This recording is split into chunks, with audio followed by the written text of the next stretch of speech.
హాస్పిటల్కు అన్విత వెళ్లగానే ఆమెను పక్కకు తీసుకెళ్లి, ఇంకా ఎన్ని రోజులు నిజం దాస్తావమ్మా అని అడుగుతాడు సురేంద్ర. ఆయన దేని గురించి మాట్లాడుతున్నారో ఆమెకు అర్థం కాలేదు. ఆమె మనసులోకి ఎన్నో ఆలోచనలు వచ్చాయి.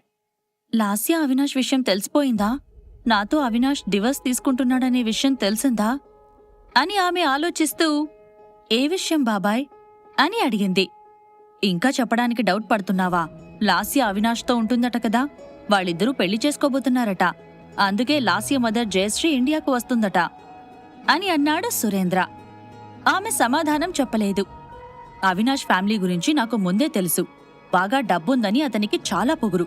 వాళ్ల ఫ్యామిలీకి మన ఫ్యామిలీకి సెట్ అవ్వదని అన్నయ్యతో నేను ముందే చెప్పాను. కాని నా మాట వినకుండా అవినాష్తో నీకు పెళ్లి చేశాడు. ఇప్పుడు చూడు ఎలా అయిందో. అయినా అవినాష్కి సిగ్గులేదా భార్య ఉండగా మరదలతో సంబంధం పెట్టుకోవడానికి అని కోపంగా అన్నాడు సురేంద్ర. తప్పు అవినాష్ది మాత్రమే కాదు బాబాయ్, లాస్యది కూడా. చిన్నప్పట్నుండి లాస్య తాను రిచ్ ఫ్యామిలీకి కోడలిగా వెళ్లాలని అనుకుంది. అవినాష్ ఫ్యామిలీ అయితే అన్నిటికీ సౌకర్యంగా ఉంటుందని, ఆ ఇంటికి మహారాణి అయిపోవచ్చని అనుకుని ప్లాన్ వేసి మరీ అవినాష్తో సంబంధం పెట్టుకుంది అని మనసులో అనుకుంటుండగా, అన్విత అన్విత ఏం ఆలోచిస్తున్నావు అంటూ ఆమె భుజాలు పట్టుకుని కదిలిస్తూ, అసలు నాకొక్క విషయం అర్థం కావట్లేదు. అవినాష్ లాస్య ఎలా కలిసిపోయారు? అసలేం జరిగింది అని అడిగాడు సురేంద్ర. అవన్నీ నాకు తెలీదు బాబాయ్. వాళ్ల ఫ్యామిలీకి మన ఫ్యామిలీకి చాలా తేడా ఉందని చెప్పావు కదా, అదే కారణమయ్యుంటుంది అని అన్విత అంది. కాని సురేంద్ర ఒప్పుకోలేదు. అదే కారణమైతే లాస్య కూడా మన ఫ్యామిలీనే కదా, మరి తనను వాళ్ళ ఫ్యామిలీలోకి ఎందుకు తీసుకున్నారు అని అనుమానంగా అడిగాడు సురేంద్ర. కొన్ని క్షణాల పాటు ఆలోచించిన అన్విత టక్కున ఏదో గుర్తొచ్చినట్టు, మేబీ తను నాకంటే ఎక్కువగా చదువుకుంది, అబ్రాడ్ వెళ్ళింది, నాకంటే అందంగా ఉంటుంది అని ఇంకా ఏదో చెప్పబోతుండగా, చాలన్విత, నువ్వు చెప్తున్న కారణాలు నిజమని నాకనిపించట్లేదు. ఒకవేళ అదే నిజమైతే రేపొద్దున ఏదో ఒకరోజు లాస్యకు అవినాష్ ఫ్యామిలీ నుండి ఇబ్బంది వస్తుంది. మనలాంటి మిడిల్ క్లాస్ ఫ్యామిలీని చచ్చినా వాళ్లు యాక్సెప్ట్ చేయలేరు. కాబట్టి కొన్ని రోజుల తర్వాత లాస్యని కూడా ఇంటి నుంచి వెళ్లగొడతారు అని ఊహిస్తూ చెప్పాడు సురేంద్ర. అతడి ఊహకు అన్విత ఆశ్చర్యపోయింది. లాస్య గురించి ఎగ్జాక్ట్ గా షాడో చెప్పిన మాటల్నే సురేంద్ర చెప్పడంతో ఆమె షాక్ అయిపోయింది. అంతలోనే సురేంద్ర మళ్లీ మాట్లాడుతూ, అమ్మా అన్విత, ఆ అవినాష్ ఫ్యామిలీ గురించి నాకు పూర్తిగా తెలుసు. వాళ్లు లాస్యను ఏదో ఒక రోజు ఇంటి నుంచి వెళ్లగొట్టేస్తారు. అప్పటిదాకా వెయిట్ చేయడం ఎందుకు? మళ్లీ అనవసరంగా లాస్యకు అవమానం జరగడం ఎందుకు? మనమే వెళ్లి తనని ఇంటికి తీసుకొచ్చేద్దాం అని అన్నాడు. వాట్ అంటూ ఒక్కసారిగా నోరు తెరిచింది అన్విత. అవునమ్మా, లాస్యను అవినాష్ గెంటేయకముందే మనమే వెళ్లి తెచ్చేసుకుందాం. నేను ఇప్పుడే వెళ్తాను అని అక్కడ్నుంచి కదలబోయాడు సురేంద్ర. అన్వితలో టెన్షన్ మొదలయ్యింది. అవినాష్ కావాలని లాస్య స్వయంగా అతని దగ్గరికి చేరుకుందని సురేంద్రకు తెలియదు. ఇప్పుడు అవినాష్ వాళ్ళింటికి వెళ్తే ఆ విషయంతో పాటు లాస్య ప్రెగ్నెంట్ అన్న విషయం కూడా తెలిసిపోతుందని ఆలోచించింది. అందుకే, వద్దు బాబాయ్, ఇప్పుడు మనం వెళ్తే బాగోదు. అవినాష్తో కలిసి ఉందంటే తనకు కూడా అతనంటే ఇష్టం ఉండుంటుంది కదా, ఇప్పుడు మనం వెళ్లి డిస్టర్బ్ చేయడం ఎందుకు అని ఆమె అడిగింది. అవినాష్ అంటే లాస్యకు ఇష్టమున్నా అతనితో ఎక్కువ రోజులు కలిసి ఉండడం చాలా డేంజర్. ప్రపంచమంతా తన కాళ్ల కింద ఉండాలని అతను అనుకుంటాడు. అలాంటి వాడి నుండి మనం లాస్యను కాపాడాలి. నేనిప్పుడే వెళ్తాను. లాస్యను ఎలాగైనా ఇక్కడికి తీసుకొచ్చేస్తాను. డబ్బున్న వాళ్ల ప్రేమలను ఎప్పటికీ నమ్మకూడదు. వాళ్లకి నిజానికి ప్రేమంటే ఏంటో అస్సలు తెలియదు. ప్రతి విషయాన్ని వాళ్ళు బిజినెస్ యాంగిల్లోనే చూస్తారు. అవినాష్ చేతుల్లో లాస్య మోసపోకముందే తననిక్కడికి తీసుకొచ్చేస్తాను అంటూ కారిడార్లోంచి హాస్పిటల్ ఎంట్రన్స్ వైపు వేగంగా వెళ్తున్నాడు సురేంద్ర. అది కాదు బాబాయ్, నువ్వు ఈ టైంలో వెళ్లడం మంచిది కాదేమో. అసలే చాలా కోపంలో ఉన్నావు. పెద్ద గొడవ జరుగుతుంది అని అన్విత చెబుతూనే ఉంది. ఆమె ఎంత చెబుతున్నా వినకుండా హాస్పిటల్ ఎంట్రన్స్ దాటేసి రోడ్డు మీదకి వచ్చి క్యాబ్లో ఎక్కాడు. నువ్వు ఇక్కడే ఉండమ్మా, నాతో పాటు నువ్వు అక్కడికి వస్తే బాగోదు అని చెప్పేసి కార్ని పోనీయమని క్యాబ్ డ్రైవర్తో అన్నాడు సురేంద్ర. వెంటనే అన్విత కళ్ల ముందు నుండి రయ్యమని కారు వెళ్లిపోయింది. అన్వితకు ఏమీ అర్థం కాలేదు. ఇప్పుడు ఎలాగైనా సురేంద్ర బాబాయిని అవినాష్ వాళ్ళింటికి వెళ్లకుండా ఆపాలని ఆమె అనుకుంది. అక్కడికి వెళ్తే పెద్ద గొడవ జరగడంతో పాటు లాస్య గురించి నిజం మొత్తం తెలిసిపోతుందని అనుకుని షాడోకి కాల్ చేసి విషయమంతా చెప్పేసింది. షాడో, ఎలాగైనా నువ్వే సురేంద్ర బాబాయిని ఆపాలి. అవినాష్ మీద ఆయన చాలా కోపంగా ఉన్నారు. ఈరోజు పెద్ద గొడవ జరిగేలా ఉంది. నా వల్ల బాబాయ్కి ఏదైనా జరిగితే నేను తట్టుకోలేను. ప్లీజ్ ఆయన్ని అవినాష్ ఇంటికి చేరుకోకుండా చూడు అని అన్విత అంది. ఓకే అన్విత, నువ్వు కంగారు పడకు. నేనిప్పుడు అవినాష్ ఇంటికి చేరుకోవడానికి టైం పడుతుంది. నేనా మనుషులను పంపిస్తాను. దానికన్నా ముందు నువ్వు వెంటనే మరొక క్యాబ్ తీసుకుని మీ బాబాయిని ఫాలో చేయి అని అన్నాడు షాడో. సరేనని కాల్ కట్ చేసి రోడ్డు మీద వెళ్తున్న ఆటోని ఆగమని చెప్పి అందులో ఎక్కేసింది అన్విత. ఆ దారిలో ఎక్కడా సురేంద్ర వెళ్తున్న క్యాబ్ ఆమెకు కనిపించలేదు. దాంతో ఆమెకు ఆందోళన మరింత ఎక్కువైపోయింది. అవినాష్ ఇంటి దగ్గరికి చేరుకోగానే హ్యాండ్ బ్యాగ్ లోంచి 500 రూపాయల నోటును తీసి డ్రైవర్కి ఇచ్చేసి చిల్లర అడగకుండానే ఫాస్ట్ గా అవినాష్ ఇంటి వైపు పరిగెత్తింది. విశాలమైన స్థలంలో అవినాష్ ఇల్లు చాలా విశాలంగా ఉంది. గేట్ తీసుకుని కాంపౌండ్ వాల్ దాటగానే చిన్నపాటి పార్క్ ఉంది. అక్కడ్నుంచి 20 అడుగులు వేస్తే గుమ్మం వస్తుంది. గుమ్మం వైపు వేగంగా అడుగులు వేస్తోంది అన్విత. ఆమె ఇంట్లోకి అడుగు పెట్టగానే అమ్మో దయ్యం అని గట్టిగా అరిచింది భారతి. అన్విత సడన్ గా గుమ్మంలోకి ఎంటర్ అయ్యేసరికి భారతి భయపడి పెద్దగా అరిచింది. ఆ అరుపులను పట్టించుకోకుండా సురేంద్ర బాబాయ్ కోసం అటూ ఇటూ చూస్తోంది అన్విత.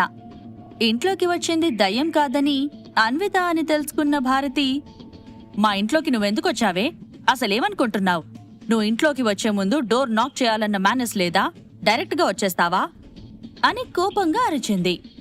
అయినా కూడా అన్విత పట్టించుకోలేదు.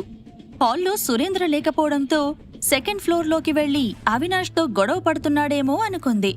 కాని ఆ ఫ్లోర్లోంచి కూడా ఎలాంటి శబ్దాలు రాకపోవడంతో సురేంద్ర కూడా ఇక్కడికి రాలేదని డిసైడ్ అయ్యి అక్కడ్నుంచి వెళ్లిపోదామని వెనక్కి తిరిగింది.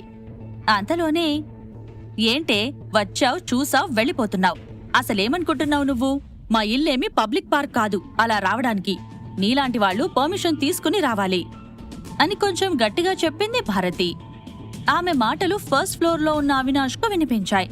దాంతో వెంటనే మెట్లు దిగుతూ ఏంటమ్మా ఏమైంది అని అడిగాడు. గత కొన్ని రోజులుగా అవినాష్ ఇంట్లో ఎక్కువగా ఉండడం లేదు. కేవలం నిద్రపోవడానికి మాత్రమే ఇంట్లోకి వస్తున్నాడు. అన్విత ఆలోచనలతో అతడు రోజూ మందు తాగుతున్నాడు. లాస్య మొహం చూడ్డం ఇష్టం లేక ఇంట్లోకి రావడం పూర్తిగా మానేశాడు. వచ్చినప్పుడల్లా పడుకుండి నిద్రపోతున్నాడే తప్ప ఎవరితోనూ పెద్దగా మాట్లాడడం లేదు. తన దగ్గరికి వస్తున్న అవినాష్ని చూసిన భారతి, నీ గర్ల్ ఫ్రెండ్స్ అందరూ పొగరబోతులే ఉన్నారు. అసలు వాళ్ళని నీ గర్ల్ ఫ్రెండ్స్ లాగా ఎలా యాక్సెప్ట్ చేసుకున్నావో ఏంటో, నీకు కొంచెమైనా తెలివిలేదు అని అంది. ఏంటమ్మా నువ్వు మాట్లాడేది? లాస్య పైన బెడ్రూంలోనే ఉంది. నీకు తనకు ఊరికే గొడవ జరుగుతుందని అక్కడే ఉంటుంది అని అవినాష్ అంటుండగా, నేను మాట్లాడుతుంది లాస్య గురించి కాదు, నీ మాజీ భార్య అన్విత ఇక్కడికొచ్చింది అని అంది భారతి. అంతే, టక్కున అక్కడ్నుంచి కదిలి ఫాస్ట్గా గుమ్మం వైపు వెళ్లాడు. తాను చెప్తున్న మాటలను పట్టించుకోకుండా వెళ్తున్న అవినాష్ను చూసి, రేయ్ ఎక్కడికి వెళ్తున్నావ్?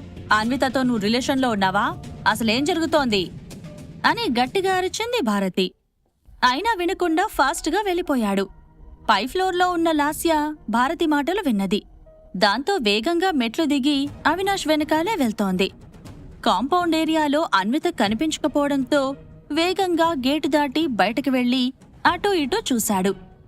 ఇంటికి ఎడమవైపునున్న రోడ్డు మీద ఎవరికోసమో ఎదురు చూస్తూ అన్విత కనిపించేసరికి, అన్విత అన్విత అని పిలుస్తూ ఆమె దగ్గరికి వెళ్లాడు. ఆ పిలుపు వినగానే అక్కడ్నుంచి కదిలి కొంచెం పక్కకు వెళ్లాలని ఆమె అనుకుంది. కాని వేగంగా వెళ్లిన అవినాష్ ఆమె భుజం పట్టుకొని, అన్విత నేనెన్నిసార్లు కాల్ చేశానో తెలుసా? ఒక్కసారి కూడా లిఫ్ట్ చేయవేంటి అని అడిగాడు. ఆమెకు కోపమొచ్చింది. అయినా కంట్రోల్ చేసుకుంటూ, నన్ను వదిలే అవినాష్, నాకు నీతో మాట్లాడాలని లేదు. ఇప్పుడు నన్ను వదలకపోతే నీ మీద నేను కేసు వేయాల్సొస్తుంది అని చెప్పింది అన్విత. ఆ మాటలకు సమాధానంగా, ఐఎమ్ సారీ అన్విత, నిన్న నేను చేసింది తప్పే. ఓవర్గా బిహేవ్ చేశాను. అలా చేయకుండా ఉండాల్సింది. అయినా నాకు తెలుసు నువ్వు నా దగ్గరకొస్తావని అని అతడు చెప్తుండగా, నేను నీ దగ్గరికి వస్తానని నువ్వెలా అనుకున్నావు అని ఆశ్చర్యంగా అడిగింది అన్విత. మన మ్యారేజ్ సర్టిఫికేట్, పెళ్లి ఫొటోస్ అన్నీ కార్లోనే మర్చిపోయావు కదా, వాటి కోసం వస్తావని నాకు తెలుసు. వరి అవ్వకు, అవన్నీ నా దగ్గర సేఫ్గా ఉన్నాయి. నిన్న జరిగిన దానికి నేను సారీ చెప్తున్నాను. ఇక నుంచి నేను నిన్ను బాగా చూసుకుంటాను. డైవర్స్ ఆలోచన మానుకో ప్లీజ్ అని అన్నాడు అవినాష్. ఆమెకు కోపమొస్తోంది. బాగా చూసుకుంటావా? ఎలా చూసుకుంటావ్? ఇంతకుముందు నన్ను ఎలా చూసుకున్నావో నీకు తెలుసా? నీ కాలి కింద చెప్పులా నన్ను చూశావు. ఆ రోజులను నేను మర్చిపోలేను. అయినా ఆ విషయాలను తలుచుకోవడం నాకిష్టం లేదు అని ఆ రోడ్డు మీద తిరుగుతున్న క్యాబ్స్ వైపు పరిశీలనగా చూస్తోంది అన్విత. ఆ క్యాబ్లో సురేంద్ర బాబాయ్ ఉన్నాడేమోనని, ఒకవేళ ఉంటే అతన్ని అక్కడి నుండే మళ్లీ వెనక్కి తీసుకురావాలని ఆమె ఆలోచిస్తోంది. ఐఎమ్ సారీ అన్విత, నేను నిన్ను సరిగ్గా చూసుకోలేదు. ఇక నుంచి చూసుకుంటాను. ఇప్పుడు నువ్వు చెప్పు, నీకేం కావాలి? నువ్వేం కావాలంటే అది తీసుకొస్తాను. ఏదైనా సరే. నీకు కార్లు అంటే ఇష్టం కదా, అందుకే కార్ షోలో మోడల్లాగా పార్టిసిపేట్ చేశావు. సో నీకు మంచి కార్ తీసుకుంటాను. ఎలాంటి కార్ కావాలో చెప్పు. Sports car, of road car ఏదైనా సరే నువ్వు అడుగు, నేను తీసుకుంటాను అని ఆమెకు ఆఫర్ చేస్తున్నాడు అవినాష్. ఏదైనా తప్పు జరిగినప్పుడు అమ్మాయిలకు కావాల్సింది ఇచ్చి ఆ తప్పును చెరిపేసుకోవచ్చని అవినాష్ గట్టి నమ్మకం. ఇంతకు ముందే చెప్పినట్టు అమ్మాయిలు డబ్బంటే పడి చచ్చిపోతారని అవినాష్ ఫీల్ అవుతుంటాడు. ముఖ్యంగా లగ్జరీ కార్లు, డ్రెస్లు ఎక్కువగా ఇష్టపడతారని, వాటిని చూసే స్నేహం చేస్తారని చిన్నప్పటి నుండి డబ్బు మధ్య పెరిగిన అవినాష్ నమ్ముతుంటాడు. ఇప్పుడు అదే ఫార్ములాను అన్విత దగ్గర ఉపయోగించి తన తప్పును సరిచేసుకుందామని ట్రై చేస్తున్నాడు. అవినాష్ మాటలకు సమాధానంగా, నాకు నీ నుండి ఏమీ వద్దు అవినాష్, కావాల్సింది ఒక్కటే, డైవర్స్. ఎప్పుడు కోర్టుకు వస్తావో చెప్పు. నీతో లీగల్గా విడిపోతే అదే నాకు చాలు. నీతో కలిసి ఉండాలనే ఆలోచన నేను కలలో కూడా చెయ్యను. నువ్వు కూడా అటువంటి ఆశలు పెట్టుకోవద్దు అని చాలా స్ట్రాంగ్గా చెప్పింది అన్విత. ఆమెకు భయంగా ఉంది. అవినాష్తో మాట్లాడుతున్నప్పుడు సడన్గా వాళ్ళ బాబాయ్ వస్తే ఇంకా పెద్ద గొడవ జరుగుతుందని ఆమె అనుకుంటోంది. ఈ సిచ్యువేషన్ని ఎలా కంట్రోల్ చేయాలో ఆమెకు తెలియట్లేదు. అప్పటికే 5 నిమిషాలు కావస్తున్నా అక్కడికి సురేంద్ర రాలేదు. అసలు బాబాయ్ ఎక్కడ ఇరుక్కుపోయాడో ఆమెకు తెలియలేదు. ఇలా రకరకాల ఆలోచనలతో ఆమె సతమతమవుతుండగా, నీకు నేను డైవర్స్ ఇవ్వలేను అన్విత. నాకు నీతో కలిసుండాలనుంది. జీవితాంతం నీతోనే ఉండాలనుంది. నువ్వు కూడా నీ మనసు మార్చుకో. మనిద్దరం హ్యాపీగా కలిసిపోదాం. కావాలంటే నీకోసం మరొక మంచి ఇల్లు తీసుకుంటాను. అక్కడ అమ్మ కూడా ఉండదు. నువ్వు నేను ఇద్దరమే హ్యాపీగా ఉండొచ్చు. చిన్న చిన్న బట్టలు వేసుకుని మోడల్లాగా యాక్ట్ చేయాల్సిన అవసరం కూడా లేదు అని చెబుతుండగా, స్టాప్ ఇట్ అవినాష్. నాతో ఇలా మాట్లాడడానికి సిగ్గుగా లేదా? మీ ఇంట్లో నువ్వు ప్రేమించిన లాస్య ఉండగా నన్నెలా కోరుకుంటున్నావు? She's pregnant now. నీ బిడ్డ తన కడుపులో పెరుగుతోంది. నువ్వేమో అవతల అమ్మాయిల వైపు చూస్తున్నావు. కొంచెమైనా సిగ్గు తెచ్చుకో. ఇంకా చిన్నపిల్లాడివి కాదు అని కోపంగా అంది అన్విత. ఆ మాటలకు చిన్నగా నవ్విన అవినాష్, నాకిప్పుడు మొత్తం అర్థమైంది అన్విత. నాతో నువ్వు కలిసి ఉండడానికి నీకు అడ్డుగా ఉన్న సమస్య లాస్యనే కదా, తాను ప్రెగ్నెంట్ అవడమే కదా. దాని గురించి నువ్వు బాధపడకు. కావాలంటే లాస్యకు అబోర్షన్ చేయిస్తాను అని అన్నాడు. అన్విత షాక్ అయిపోయింది. తనను పొందడానికి అవినాష్ ఏ పని చేయడానికైనా దిగజారుతున్నాడని అనుకుని అతన్ని చూస్తూ ఉండిపోయింది. కొన్ని క్షణాల తరువాత తేరుకున్న అన్విత, నీకు పిచ్చి పట్టిందా అవినాష్? అసలు నువ్వేం మాట్లాడుతున్నావో నీకు అర్థమవుతుందా? నీకు పుట్టబోయే బిడ్డను చంపేసుకుంటావా? ఛీ, ఇలాంటి మనుషులు కూడా ఉంటారని తలుచుకుంటేనే కడుపు రగిలిపోతోంది అని కోపంగా అంది. ఎందుకు కోపడుతున్నావు? నువ్వే కదా లాస్య అడ్డుగా ఉందని చెప్తున్నావు. అందుకే తనకు అబోర్షన్ చేయిస్తాను. అప్పుడు నీకోకే కదా అని అన్నాడు అవినాష్. కాదు అని వెనకాల నుండి గొంతు వినిపించింది. వెనక్కి తిరిగి చూసేసరికి అక్కడ లాస్య కనిపించింది. అంతే, అవినాష్ షాక్ అయ్యాడు. అన్విత ఆశ్చర్యపోయింది. ఇప్పుడేం జరగనుంది?